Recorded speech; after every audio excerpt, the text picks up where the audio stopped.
Bonjour à tous, ravi de vous retrouver sur notre plateau itinérant de Panorama, vous le savez, de votre nouvelle émission de découverte. Cette semaine, nous avons posé nos caméras à Annecy-le-Vieux, en plein cœur du parc des Glaisins. Nous sommes dans les locaux d'Outdoor Sport Valley et pour ce premier épisode, je suis en compagnie de Benjamin Thaler. Bonjour. Bonjour et bienvenue. Merci beaucoup, merci de nous accueillir. Vous êtes donc le directeur exécutif d'OSV. Première question toute simple, OSV c'est quoi? OSV, Outdoor Sports Valley, c'est l'association professionnelle qui réunit l'ensemble des entreprises de l'industrie du sport outdoor. L'industrie et l'écosystème, soit 480 marques adhérentes à ce jour, représentant à peu près, marques, entreprises représentant 500 marques notamment 250 marques et détaillants, soit à peu près 8000 employés au total si on regroupe l'ensemble des effectifs. Sur votre site internet, vous vous définissez comme accélérateur de la filière outdoor. Qu'est-ce que cela signifie très concrètement? Globalement, donc OSV, c'est vraiment l'interlocuteur français de référence de la filière outdoor et on agit comme un catalyseur des énergies de manière à pouvoir permettre aux projets des acteurs de l'industrie outdoor de s'épanouir. L'idée, c'est qu'on veut aider chacune des entreprises à se développer, à se croître, à se maintenir dans les moments difficiles et aussi faciliter la création de nouveaux projets, notamment la création de nouvelles entreprises, entre autres choses. On agit sur des tas de différents pôles de manière à servir le développement de l'industrie outdoor. Comment est née l'idée d'Outdoor Sport Valley à l'époque? C'est une très belle idée qui est née il y a plus de 10 ans maintenant, puisque OSV fête en 2020 ses 10 ans, a été créée en 2010. Elle est née des gens de l'outdoor et notamment des dirigeants des sociétés de l'époque qui sont présentes autour d'Annecy, mais aussi un peu plus loin, des grandes sociétés comme Salomon, Millet, Patagonia, Petzl et bien d'autres, à l'exemple de ce qui se faisait déjà sur la côte basque et landaise avec l'association Eurocima, l'idée de dire comment ces entreprises et ces dirigeants voyaient l'avenir. C'est-à-dire comment assurer, on avait réussi à créer à Annecy et autour d'Annecy un pôle d'industrie performante et ça s'appelait, c'est ce qu'on commençait à appeler l'outdoor, qui avait créé de la valeur ajoutée. Et on s'est dit comment faire, où ces gens-là se sont dit comment faire pour que ça continue, qu'on ait toujours ces conditions de développement dans un marché international de plus en plus concurrentiel, et surtout comment permettre le développement de nouvelles idées, de nouveaux projets, de nouvelles entreprises qui font qu'on créera de l'emploi et de la valeur ajoutée encore sur ce bassin d'emploi. C'est quoi l'ADN? C'est quoi l'état d'esprit ici? On a des valeurs, les valeurs, c'est la création, parce que sans création on ne fait rien. C'est le partage, et donc c'est un collectif. C'est l'engagement, c'est-à-dire que la prise de position, et puis le fond aussi, c'est le développement durable, qui sont des éléments importants. Le choix d'Annecy, il s'est imposé tout naturellement, j'imagine. Alors, le choix d'Annecy... Donc, quand on parle outdoor, on pense forcément à Annecy, à la Haute-Savoie. Annecy est effectivement un des berceaux de l'outdoor, d'une part le terrain de jeu qui nous est proposé et l'accès aux montagnes, les entreprises qui sont développées et l'écosystème qui a permis d'avoir des entrepreneurs, des créateurs, des inventeurs qui ont été autour. Mais on rayonne bien au-delà, puisque aujourd'hui, c'est le Basecamp qu'on a aujourd'hui à Annecy et a aussi quatre petites sœurs qui sont à Chamonix, qui sont sur Chambéry, Aix-les-Bains et sur Grenoble et sur Voiron, de manière à permettre aussi à d'autres entreprises de bénéficier de la dynamique d'OSV. Qu'est-ce qu'elle représente aujourd'hui, la filière outdoor, ici, chez nous, en Savoie-Mont-Blanc? En Savoie-Mont-Blanc, elle représente un point important, puisqu'aujourd'hui, on a 480 adhérents et on va dire que la grosse majorité d'entre eux, 75%, sont des marques basées en Auvergne-Rhône-Alpes et la grosse majorité d'entre eux sont soit sur la Haute-Savoie ou la Savoie, qui rayonnent, on va dire, de Chamonix à Chambéry en montant à Bourg-Saint-Maurice et en passant par les bords du Léman.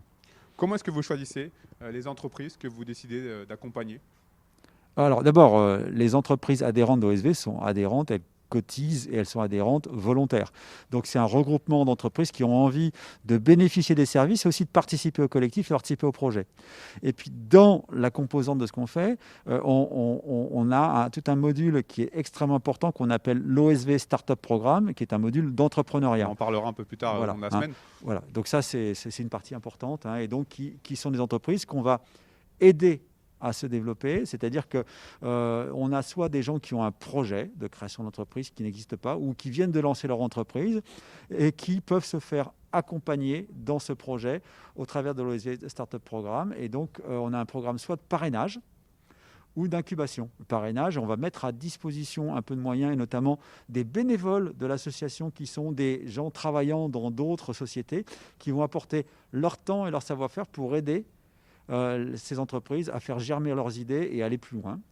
Ou alors un programme d'incubation sur lequel on va accueillir directement dans nos base camps les entreprises et leur amener un programme de coaching avec un support pour qu'elles puissent faire aboutir leur projet et créer leur entreprise. Très concrètement, pour que l'on comprenne bien, une jeune entreprise qui se lance, qui souhaiterait adhérer à OSV, comment ça se passe, le processus, et puis la suite, comment ça se passe très concrètement? Donc on a, soit sur le programme de l'incubateur, une fois par an, on ouvre un appel à projet où les projets, parce que c'est quelquefois pas des entreprises, sont présentés. Les porteurs de projets présentent leur projet, ils le pitch, comme on dit, c'est-à-dire qu'ils argumentent, et parmi tous ces candidats, nous allons sélectionner généralement une douzaine de projets qui bénéficieront du soutien d'OSV à différents degrés sur une année généralement.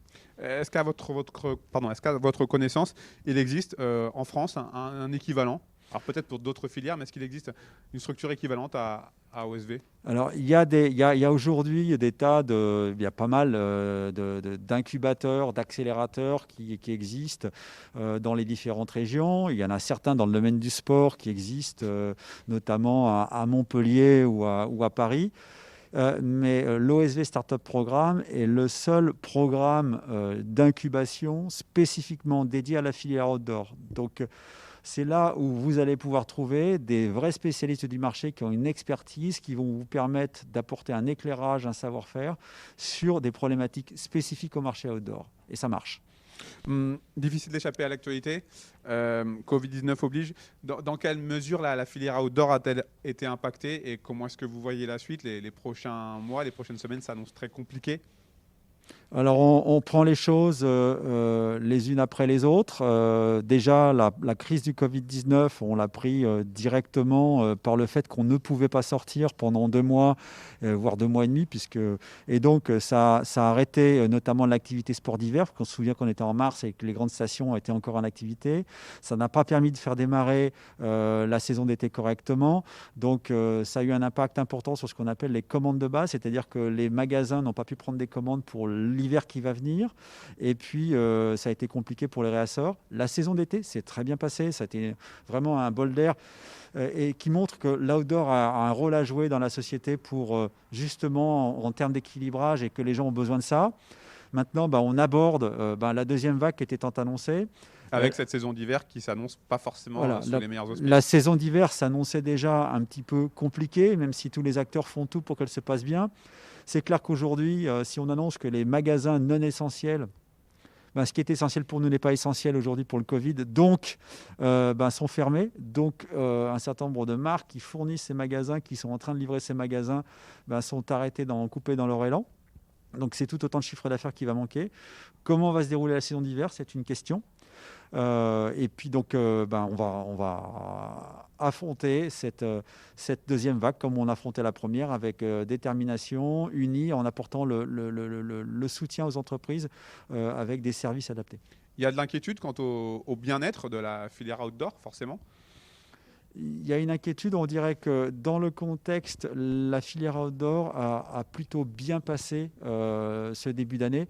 Il y a eu très manifestement, on voit sur les résultats des grosses sociétés une baisse conséquente du chiffre d'affaires qu'on peut évaluer entre moins 15 moins 20% pour beaucoup d'entre elles. En revanche, les petites sociétés qui fonctionnent pas mal sur l'été ont pu compenser et arriver avec des baisses beaucoup plus raisonnables. Maintenant, effectivement, avec l'hiver qui reste une saison importante, ça a des conséquences. Ce qu'on peut penser, c'est que derrière cela, le besoin de plein air, de nature, de la population est important et que la filière outdoor peut en tirer parti.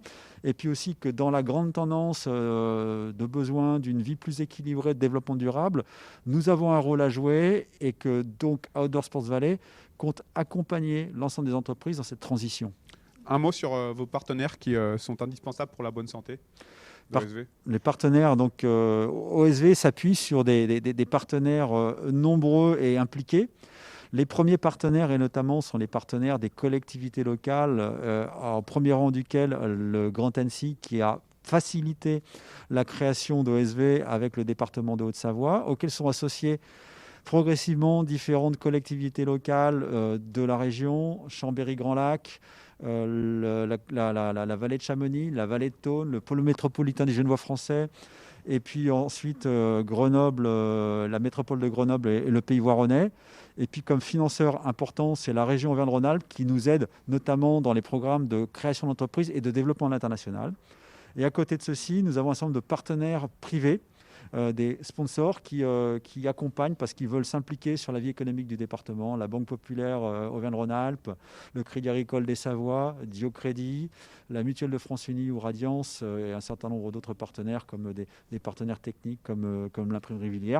Je les cite, quelquefois c'est aussi un juste retour par rapport au soutien qu'ils apportent, qui est plus du sponsor que vraiment une recherche de retour direct sur investissement. Et c'est important d'avoir leur appui. Qu'est-ce qu'on peut vous souhaiter pour la suite ? Ce que nous souhaitons, c'est qu'on a une nature qui est un formidable terrain de jeu et d'épanouissement. C'est pour nous un point important qu'on aille dans la nature, donc on souhaite qu'on sache la respecter. J'invite tous les téléspectateurs à respecter ces formidables écrins qu'on a, nous, vivant dans les pays de Savoie. Et puis, qu'on sort de cette crise, bien entendu, tous ensemble, avec tous, on prend la partie, pour qu'effectivement on en profite tous et puis qu'on puisse aller jouer dehors. Merci beaucoup, Benjamin Thaler, de m'avoir consacré ces quelques minutes. Merci d'avoir répondu à mes questions. Merci à vous pour votre fidélité. Merci à Antoine Martin, à Joanne Poignant, à Camille également présent ici sur place. Et bien entendu, un grand merci à vous. On se retrouve mardi pour un deuxième épisode. Nous parlerons du programme Act for the Outdoors. Bonjour à tous, ravi de vous retrouver ici depuis la terrasse d'Outdoor Sport Valley, ici à Annecy-le-Vieux pour ce deuxième numéro de Panorama consacré à OSV. J'ai le plaisir de recevoir ce soir Marianne Bréchu, bonsoir. Bonsoir. Et Adrien Lambert. On va parler avec vous du programme Act for the Outdoors et donc d'environnement. Marianne, on va commencer avec vous. Vous êtes la responsable de l'antenne Alpes de la Water Family. Dites-nous déjà, qu'est-ce que c'est que la Water Family ? Alors la Water Family, c'est une association qui est dédiée depuis plus de 10 ans à la préservation de l'eau, de l'océan, de l'ensemble du vivant et qui agit, puisqu'on est dans le ACT, principalement grâce à l'éducation de tous les publics, des jeunes, des primaires aux universitaires, mais aussi du grand public, des familles et bien sûr des sportifs. Que proposez-vous très concrètement ? Comment ça se passe ? Alors concrètement, l'association a créé des programmes d'éducation qu'on va animer grâce à des interventions en classe, des primaires aux universitaires. Et ici, dans la région Rhône-Alpes, on s'est donné une stratégie prioritaire qui est d'aller former les futurs professionnels de la montagne, du sport et de l'environnement. Donc, ils sont dans des filières avant et après le bac, vers ces métiers du sport, de l'environnement et de la montagne, et aussi nos futurs moniteurs, nos futurs guides, nos futurs accompagnateurs, etc. Adrien Lambert, vous travaillez à la LPO, la Ligue de protection des oiseaux, en tant que coordinateur sport de nature et biodiversité. Dans quel cadre avez-vous amené à collaborer avec Outdoor Sport Valley ? Alors on avait pu répondre à l'appel à projet Act for the Outdoors une première fois en 2018 pour un projet qui concernait le ski de randonnée et le tétralyre, qui est un oiseau qui s'enfuit sous la neige en hiver pour se protéger du froid et des prédateurs. Et cette année, en 2020, pour un nouveau projet autour du vol libre, donc du parapente, et de la cohabitation avec les rapaces, notamment les aigles royaux et le faucon pèlerin. Toutes ces problématiques justement par rapport à la pratique du sport et la préservation des oiseaux, ce sont des problématiques qui sont connues du grand public selon vous ? On y travaille, on essaie de travailler, mais ce qu'il faut comprendre, c'est aussi que le paradigme dans la protection de la nature, et je pense aussi l'état d'esprit dans la filière outdoor, dans le monde du sport, est en train de changer, et on est en train de rapprocher les deux mondes. Et on travaille en fait à être des catalyseurs et à être des passeurs pour justement nous transmettre notre connaissance et en même temps pouvoir bénéficier aussi de la connaissance des pratiquants de la filière outdoor qui sont aussi spécialistes du milieu avec lesquels il faut qu'on puisse échanger et qu'on partage nos connaissances pour être mieux intégrés dans l'environnement et pouvoir à la fois continuer la pratique et préserver notre espace de jeu et voilà, notre espace naturel auquel on tient tous. Marianne, la Water Family fait partie des projets qui font partie donc de Act for the Outdoors. Qu'est-ce qui vous a plu dans cette démarche ? Ce qui nous a plu dans cette démarche, et on a eu la chance d'être parmi les 5 premiers projets soutenus au lancement d'Act for the Outdoor, ce qui nous a plu, c'est de recevoir finalement le soutien de toute la filière que porte l'OSV à destination des jeunes. Des futurs professionnels de la montagne et du sport, qui sont aussi des prescripteurs, les prescripteurs de demain, de pratiques qui évoluent vers un meilleur équilibre entre pratique et protection de l'ensemble du vivant, de l'ensemble de la nature. Donc ça nous semblait vraiment très cohérent d'être soutenu par l'ensemble de la filière via l'OSV, et ça c'était très novateur comme projet. Adrien, alors pour revenir à ce que vous nous avez dit tout à l'heure, par rapport à la pratique du parapente, comment est-ce que ça se passe concrètement, ce que vous avez mis en place ? Alors, ce qu'on met en place, c'est basé fondamentalement sur des démarches de concertation. Ça veut dire que nous, Association de protection de la nature, on partage notre connaissance sur la présence des rapaces sur leur site de reproduction, sur leur espace de vie. Et on va proposer cette information derrière au monde du parapente, à des pratiquants qui peuvent être fédérés ou non, à des clubs, ou à la fédération.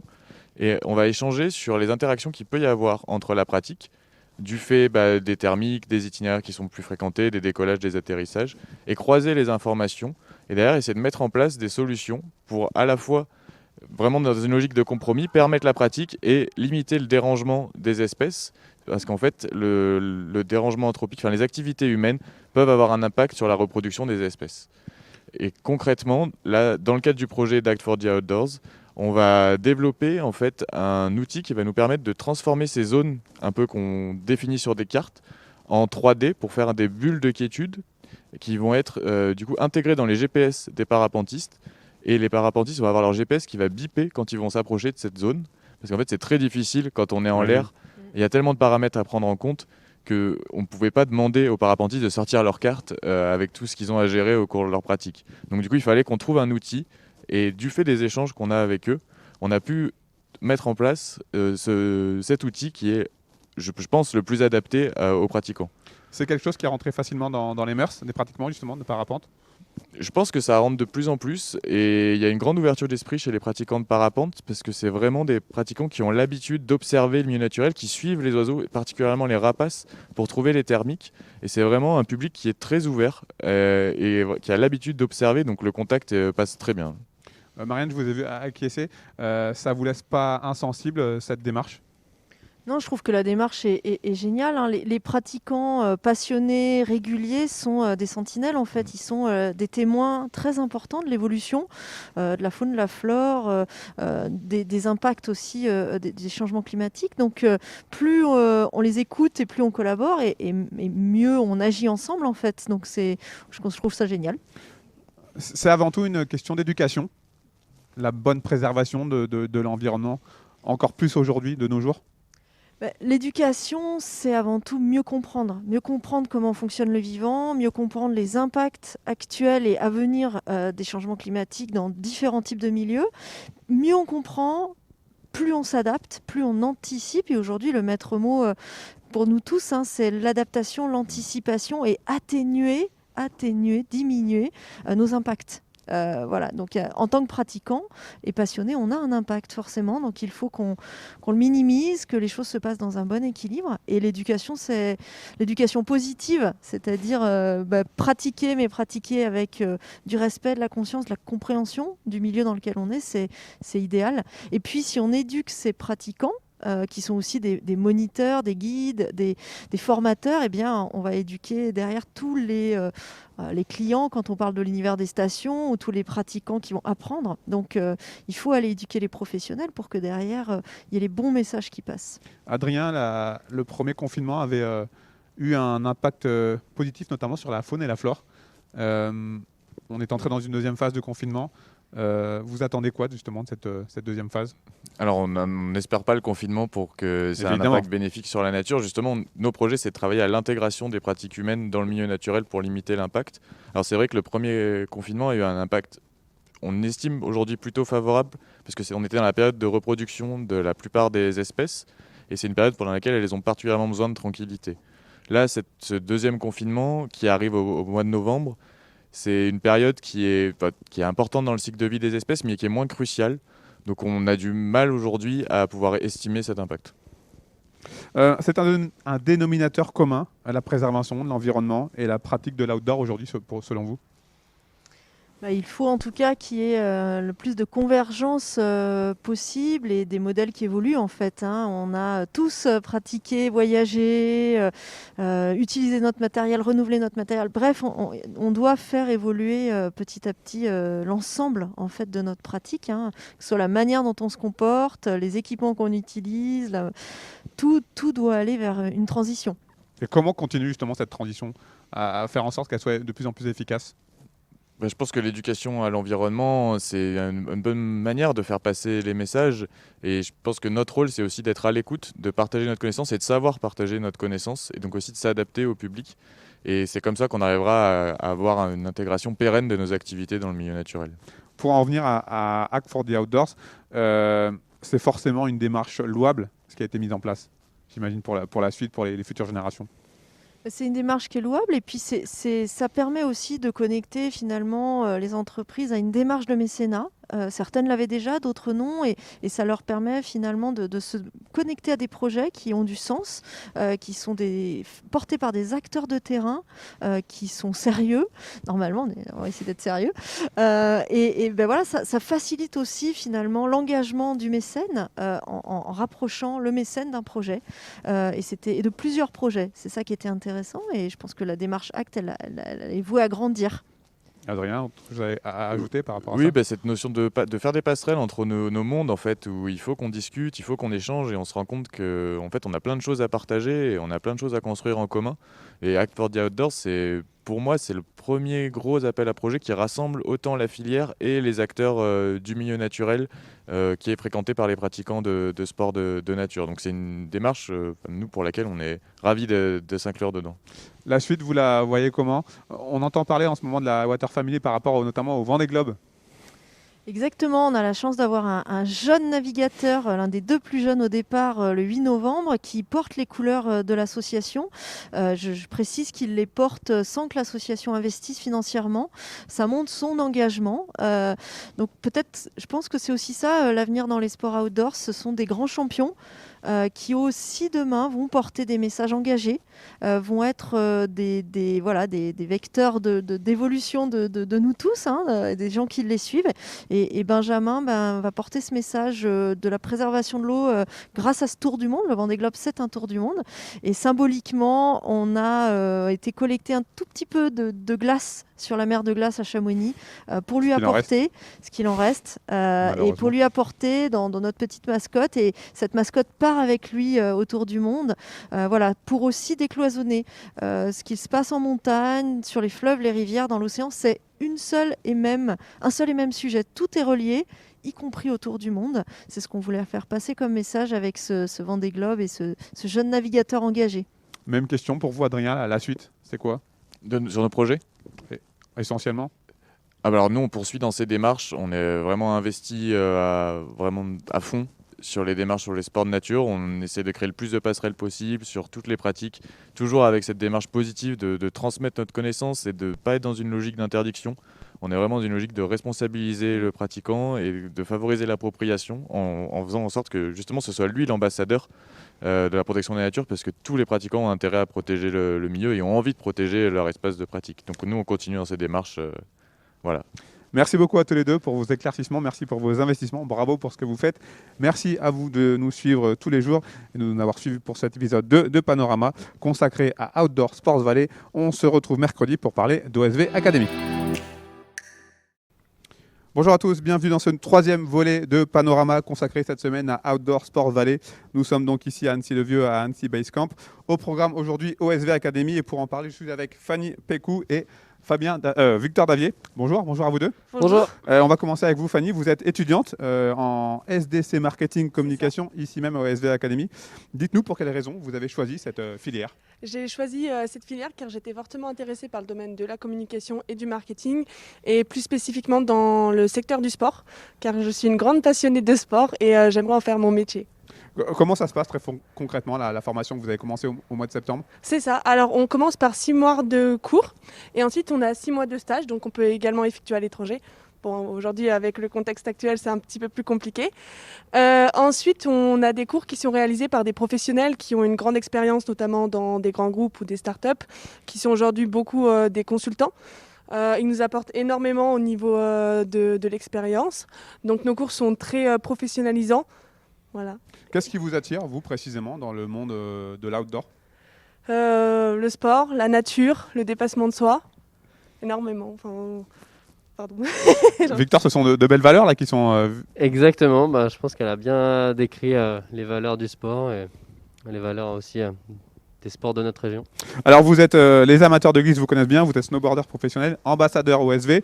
Un mot, vous, sur cette structure, quel regard vous portez sur OSV ? Alors sur OSV, donc moi je suis ambassadeur OSV depuis maintenant 2-3 ans. C'est des valeurs qui me sont proches parce que j'évolue dans ce milieu depuis maintenant plus de 15 ans. Voilà, je fais du snowboard, je suis passionné de snowboard, donc le milieu de l'outdoor je le connais bien. Et des formations comme OSV Academy, ça permet de former les jeunes directement, spécifiquement à ce milieu outdoor. Vous êtes intervenant au sein d'OSV. Quel est précisément votre rôle ? Qu'est-ce que vous souhaitez apporter à ces étudiants et notamment à Fanny qui est avec nous ? Alors par rapport à OSV Academy, le but c'est vraiment de promouvoir déjà cette section qui est particulière à l'outdoor et qui est vraiment très importante. Moi j'étais sur les bancs de l'IUT, donc ça me fait plaisir désormais de transmettre mes connaissances, mon expérience pour que ils aient une formation vraiment spécifique et qu'ils soient le plus professionnel possible. Vous auriez été intéressé, vous, à l'époque, par la possibilité d'intégrer une formation comme celle-ci ? Alors moi, ce qui est marrant, et dans mon rôle d'ambassadeur, c'est qu'il y a 10 ans, j'étais sur les mêmes bancs à l'IUT, dans une section sport-études. La boucle est bouclée en quelque sorte. Exactement. Et là, donc, je suis de l'autre côté de la barrière et c'est vraiment, vraiment sympa. Et oui, j'aurais aimé avoir une formation en marketing peut-être plus spécifique outdoor. Mais je pense que je me suis fait cette expérience via ma carrière de sportif. Fanny, vous l'avez évoqué tout à l'heure, le fait d'avoir comme intervenant, comme professeur des sportifs qui sont encore en activité, qui connaissent parfaitement le monde de l'outdoor, c'est une vraie valeur ajoutée ? Carrément. Justement, au quotidien, comment est-ce que vous le vivez, vous, notamment par rapport aux cours qui vous sont dispensés ? On a vraiment des exemples concrets par rapport à des cours qui sont plus théoriques. Et notamment, on a des conférences toutes les 2 semaines avec des professionnels, des entreprises. Par exemple, on a déjà assisté à des conférences avec Picture, Samaya. Donc, c'est très intéressant pour découvrir leur expérience, comment ils se sont lancés. Donc, c'est c'est une grande valeur ajoutée pour nous. OSV Academy, c'est conforme à l'idée que vous en aviez quand vous êtes arrivé ici ? Oui, totalement. Et je suis encore même très satisfaite parce que c'est encore mieux. Excusez-moi, je sais. Quel regard vous portez sur... Allez, on est donc ça fait quoi, quasiment 2 mois ? Vous avez commencé. Quel regard vous portez sur ces 2 premiers mois-là de formation ici à OSV ? Je trouve qu'on a énormément appris. De ma part, en tout cas, j'ai énormément appris, notamment au domaine de la communication, car dans mes études, au niveau de mon bac+2, j'ai déjà touché un peu au marketing, mais à la communication, pas tellement. Et donc aujourd'hui, on a vraiment les deux. Et j'ai un aspect de brand management qui m'intéresse énormément, puisque c'est ce que j'aimerais faire plus tard. Donc je suis très contente de ce qu'on fait actuellement. Victor, que peut apporter ce type de formation à une personne, à une étudiante comme Fanny, qui est encore au début de sa carrière là ? Je pense que par rapport aux formations que je dirais classiques, qui ne sont pas spécialisées outdoor, là, ça les spécialise directement via ce milieu qui est spécifique. Spécifique parce que ça demande un réseau, des pratiques un peu différentes, je dirais, d'un milieu, par exemple d'une autre marque, donc c'est plus spécifique. Vous personnellement, donc on l'a dit tout à l'heure, intervenant, comment ça se passe une journée type d'intervenant de Victor Davier ici à OSV ? Alors moi, mes interventions n'ont pas commencé, elles commenceront en novembre. J'ai juste fait une intervention lors de la rentrée pour me présenter en tant que parrain et leur faire découvrir un peu ce que je faisais. Donc pour l'instant, ça a été plus une introduction qu'autre chose. Mais j'espère bien, c'est prévu en novembre, il me semble. J'espère bien leur faire partager mes différentes expériences, que ce soit ma carrière de sportif de haut niveau, mon entreprise ou mes événements de sécurité en montagne. C'est une fierté d'intégrer aujourd'hui les rangs, d'être ambassadeur d'OSV. C'est clairement une fierté, d'autant plus que j'étais de l'autre côté de la barrière il y a 10 ans. Donc ça fait chaud au cœur et ça fait plaisir de voir qu'on évolue tous. On l'a vu dans l'émission de lundi avec Benjamin Thaler, le directeur exécutif. Forcément, la situation a bousculé les habitudes, a transformé la filière. Vous qui êtes professionnel du métier, qui êtes vraiment au cœur du sérail, comment est-ce que vous avez vécu cette période qui malheureusement va continuer ? Alors, le premier confinement a été compliqué, je pense, pour le milieu de l'outdoor. Mais le deuxième, sachant qu'il y a beaucoup de sports d'hiver dans l'outdoor, là, on rentre vraiment dans la grosse saison de commercialisation. Donc, je pense qu'on est sur une phase très délicate. Parce que c'est sûr que c'est un rassemblement de marques OSV et des marques principalement d'hiver. Et donc là, ça va être, c'est sûr, une période délicate. Il y a de l'inquiétude. De l'inquiétude, oui, je pense que nous pouvons être inquiets. Oui. Et quand on est sportif de haut niveau, la coupure qu'on a connue à partir du mois de mars, qui malheureusement là s'annonce pour les prochains mois, comment on fait pour garder la foi ? On prépare des projets. Moi, je me suis pas arrêté de travailler, j'ai continué à créer. Et je pense que c'est aussi un moment où tout s'arrête et ça nous permet de réfléchir un petit peu, de prendre un peu de recul et d'avancer sur des nouveaux projets, peut-être plus créatifs, plus inspirants. Fanny, même question, le confinement du mois de mars, là il y a un confinement qui vient de débuter. Vous avez commencé la formation en septembre, c'est pas l'idéal forcément ? Non, pas forcément. Les cours avec les masques sont compliqués, mais on s'habitue. On a également eu des visites en entreprise qui ont été annulées. On devait par exemple visiter EcoSport pour découvrir un peu plus le secteur et cette visite a été annulée. Et également pour les stages à l'étranger, cela va être très compliqué. Et beaucoup d'entre nous voulaient faire un stage à l'étranger pour développer notre compétence linguistique, créer un réseau international, etc. Mais du coup, c'est très compliqué dans le contexte actuel. C'est, j'imagine, une déception. Est-ce que ça peut être un handicap ? Parce qu'on prend votre exemple, vous m'avez dit tout à l'heure, c'était un souhait de partir à l'étranger. Est-ce que ça peut être un handicap pour la suite ? Non, je ne pense pas que ça puisse être un handicap parce qu'on peut toujours créer son expérience à la suite de la licence. Bien sûr, ça aurait été un plus de pouvoir le faire actuellement, mais on peut toujours se rattraper plus tard. Victor, un mot sur les Shred Days que vous organisez depuis maintenant quelques années. En quoi cela consiste ? Alors, les Safety Shred Days, c'est un rassemblement freeride de début de saison pour se former au secours en montagne.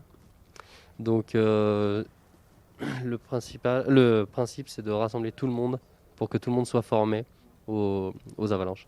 Vu le temps qui court, c'est un peu compliqué de se projeter. Normalement, l'édition 2021 doit avoir lieu à La Rosière. Comment est-ce que vous voyez la suite ? Là, j'imagine qu'on... Alors, tout le monde est motivé. L'avantage de cet événement, c'est qu'une grosse partie se fait en plein air par groupe de 10 personnes. Donc, je reste très positif sur l'organisation de l'événement. Les partenaires et la station me soutiennent. Donc, pour l'instant, les voyants sont au vert et j'espère vraiment que ça aura lieu. Et normalement, nous aurons des étudiants qui seront bénévoles sur l'événement. Justement, j'allais y venir. Ce genre d'événement, ça peut être l'occasion d'embaucher, de trouver des étudiants, des élèves d'OSV Academy, par exemple, pour vraiment les mettre dans le dur, enfin dans le milieu, quoi. Exactement. L'année dernière, cas concret, on a eu un bénévole qui était sur l'événement donc pendant les 4 jours. Sur l'événement, il y a tous les directeurs marketing des différents partenaires de l'événement qui sont mes partenaires sportifs. Et lors de l'événement, un des bénévoles a trouvé ensuite son stage via les Safety Shred Days. Et donc là, actuellement, il est encore en stage. Donc la preuve que le réseau fonctionne aussi comme ça. Fanny, c'est typiquement le genre d'événement qui pourrait vous intéresser ? Oui, tout à fait. Tout événement est intéressant à prendre. Bon, question que j'ai l'habitude de poser à mes invités cette semaine. Qu'est-ce qu'on peut vous souhaiter là pour ces prochains mois, ces prochaines semaines ? Qu'est-ce qu'on peut nous souhaiter De reprendre les cours en direct, parce qu'en visio c'est un petit peu plus compliqué. Et de pouvoir profiter de la nature pleinement, et de de repratiquer nos sports habituellement. Merci beaucoup. En tout cas, merci à vous deux. Merci. En tout cas, bonne continuation pour la suite. Merci à vous pour votre fidélité.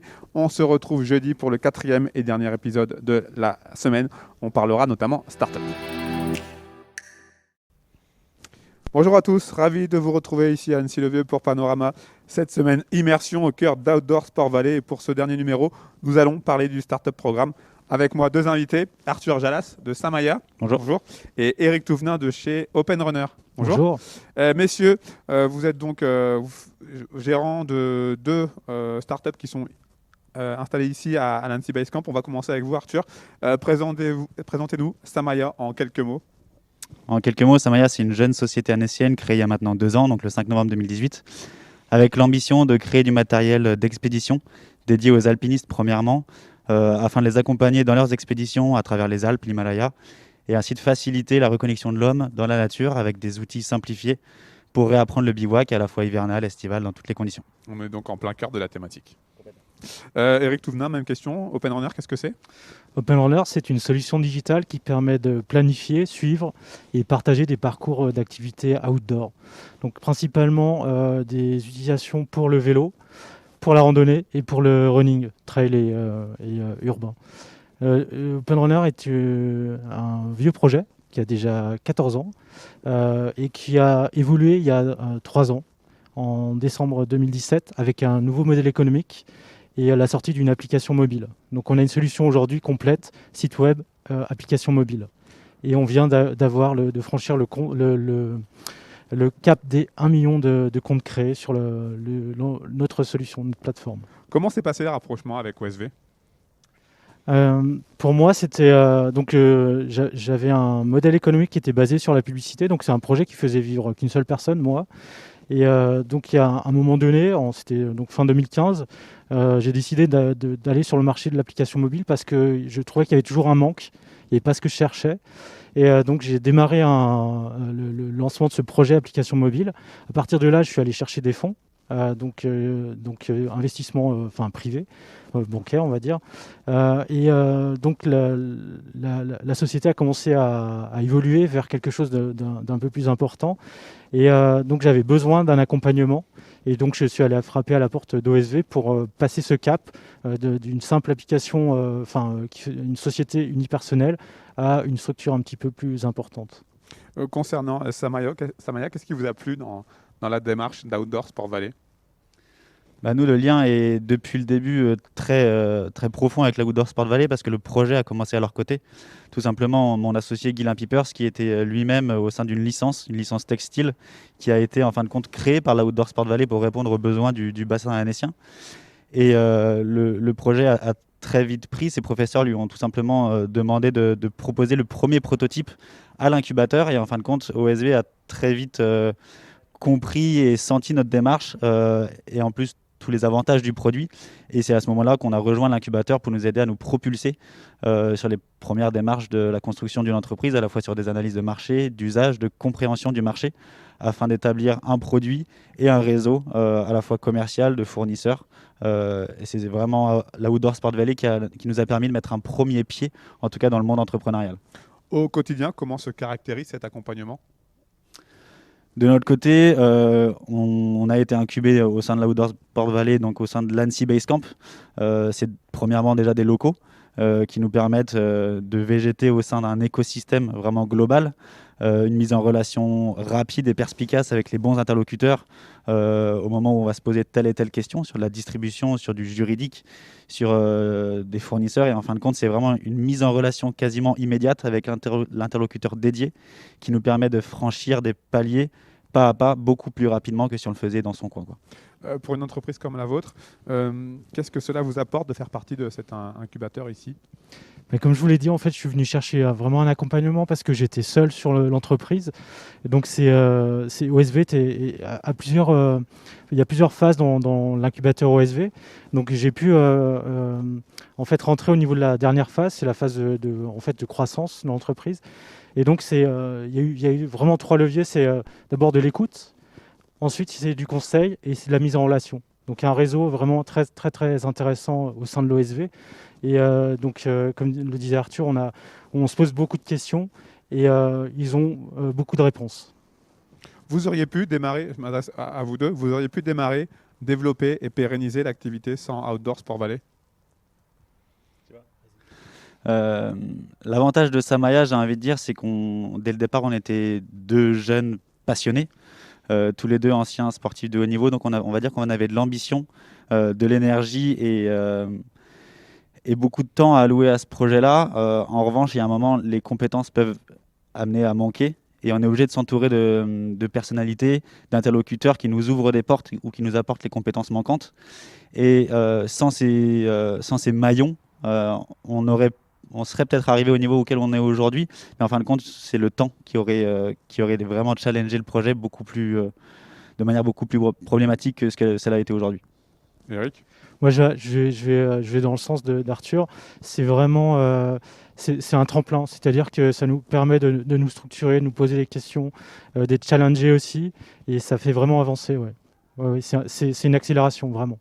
En quoi c'est important, justement, vous l'avez signalé tout à l'heure, de faire partie d'un réseau, d'être justement, ne serait-ce que d'être dans les locaux où vous pouvez côtoyer d'autres entreprises? Dans cette association, en fin de compte, c'est l'intégralité de l'écosystème et de l'industrie de l'outdoor qui gravite. Autant Samaya et autant qu'Open Runner, en fin de compte, c'est une entité qu'on aime côtoyer et qui nous permet justement un accès radical et profond à toute cette expérience que les entreprises du coin de la France et du monde de l'outdoor ont généré et côtoyé. Et en fin de compte, c'est un droit au regard et un accès direct à toute cette Bible et qui nous permet justement de nous propulser comme un vrai tremplin, quoi. Il y a une entraide, une solidarité entre les différentes startups là ici? Ah oui, tout à fait, parce qu'on a souvent les mêmes problématiques finalement. On arrive avec un projet, souvent jeune, parfois un peu moins jeune, et puis de toute façon on arrive tout le temps avec les mêmes problématiques, donc on en parle entre nous, ça nous fait avancer.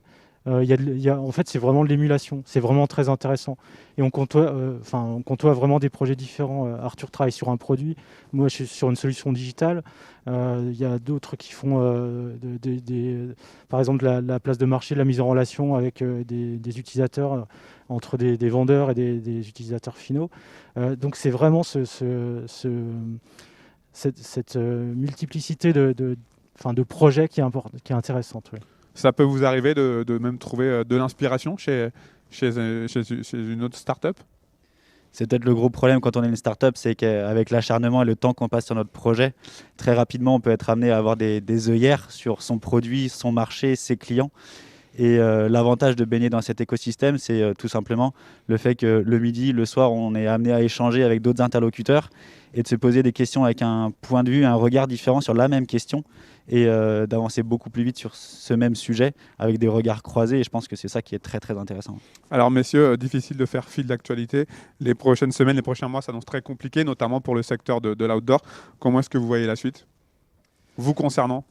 Disons, on a déjà vécu ça au mois de mars. Donc, nous, on a une solution digitale. Donc, on peut travailler à distance, faire du télétravail, ça ne pose pas de souci. On n'a pas de problème de sourcing, de production, etc. Après, on s'adresse quand même à des gens qui vont pratiquer sur le terrain. Donc, le terrain de jeu aujourd'hui se limite. On l'a déjà vu en mars, on a une activité qui baisse. On a une saisonnalité aussi avec Open Runner parce que du fait de la période hivernale qui est moins propice à la pratique de vélo, par exemple. Donc, on est de toute façon dans une période là pour nous où c'est l'activité est un peu au ralenti. Donc on va perdre un petit peu de trafic sur le site internet.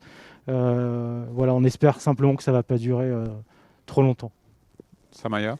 De notre côté, la vocation première de Samaya est quand même de reconnecter l'homme à la nature et à son univers primitif. Alors aujourd'hui, avec les problèmes sanitaires, on fait face à une épreuve parce qu'en fin de compte, notre plus gros concurrent aujourd'hui, c'est Netflix, si on peut le prononcer comme ça. On traverse une impasse. En revanche, comme à l'issue du premier confinement, on s'est rendu compte que du moment qu'on relâche la société, il y a une profonde ambition et vocation à retourner en montagne le temps de quelques jours, un élément dont on a été privé pendant le confinement et ce qui s'annonce ici. Donc en fin de compte, on va traverser une période un peu plus compliquée qui va nous permettre de prendre le temps de choisir les mots pour comment communiquer. Mais les beaux jours au printemps reviendront et on ne se fait pas de soucis là-dessus. adhérer à OSV. J'imagine que si c'était à refaire, vous signez dès demain. Ah oui, sans problème, oui. Sans aucun doute. Ouais. Merci beaucoup, messieurs. Bon courage pour la suite. Bonne continuation. On espère, comme vous l'avez dit, sur ces bonnes paroles, que ça repartira, que ce virus, une fois pour toutes, sera derrière nous. C'est la fin de cette émission. Dans la liste des remerciements, je tenais à remercier très chaleureusement Émilie Germain et Lily Cornet pour leur aide très précieuse. Merci ici sur place à OSV, à Antoine Martin, Joanne Poignant, Camille Copin, Marie Caligari pour la technique et la réalisation. Et merci à vous surtout de continuer à nous être toujours autant fidèles sur nos antennes. Prenez très soin de vous. À très bientôt sur Vite Mont Blanc.